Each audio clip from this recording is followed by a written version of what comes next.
أعوذ بالله السميع العليم من الشيطان اللعين الرجيم. بسم الله الرحمن الرحيم.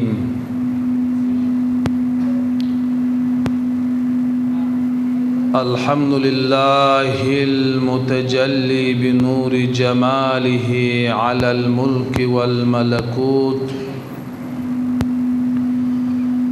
المحتجب في عز جلاله بشعشعة اللاهوت عن سكان الجبروت، فضلا عن قطان الناسوت، الذي لا يبلغ مدحته القائلون ولا يحصي نعماءه العادون ولا يؤدي حقه المجتهدون، الذي لا يدركه بعد الهمم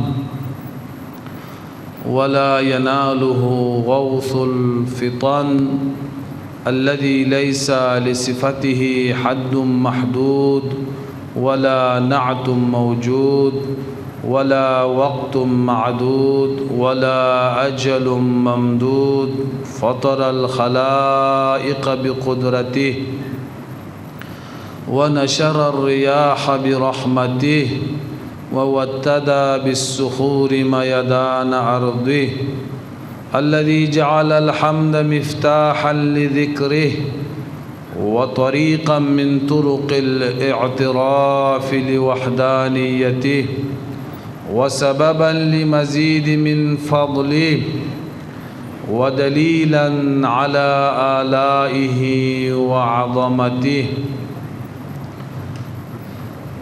ثم الصلاة والسلام والتحية والإكرام على أفضل بريته وخاتم رسله وأمين وحيه وحافظ سره ومبلغ رسالاته، البشير النذير، السراج المنير، الطهر الطاهر، الدر الفاخر، البحر الذاخر، العلم الظاهر، المنصور المؤيد، صاحب الوقار والسكينة، المدفون بعرض المدينة، حبيب قلوبنا وطبيب نفوسنا وشفيع ذنوبنا، حبيب إله العالمين أبي الزهراء محمد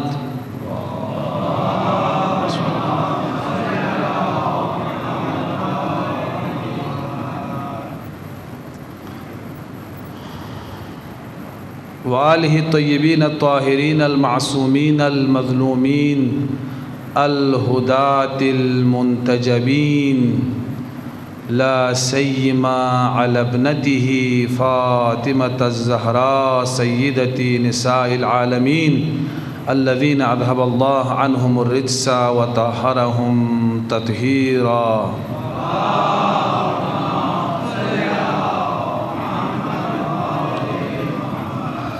واللعنة الأبدية والأزلية والسرمدية والباقية على أعدائهم وغاصبي حقوقهم ومنكري فضائلهم من يوم ظلمهم وعداوتهم إلى لقاء يوم الدين. أما بعد، قال الحكيم في محكم كتابه المتين ومتقن خطابه العظيم، وهو أصدق القائلين وقوله الحق: بسم الله الرحمن الرحيم، فاعتبروا يا أولي الأبصار.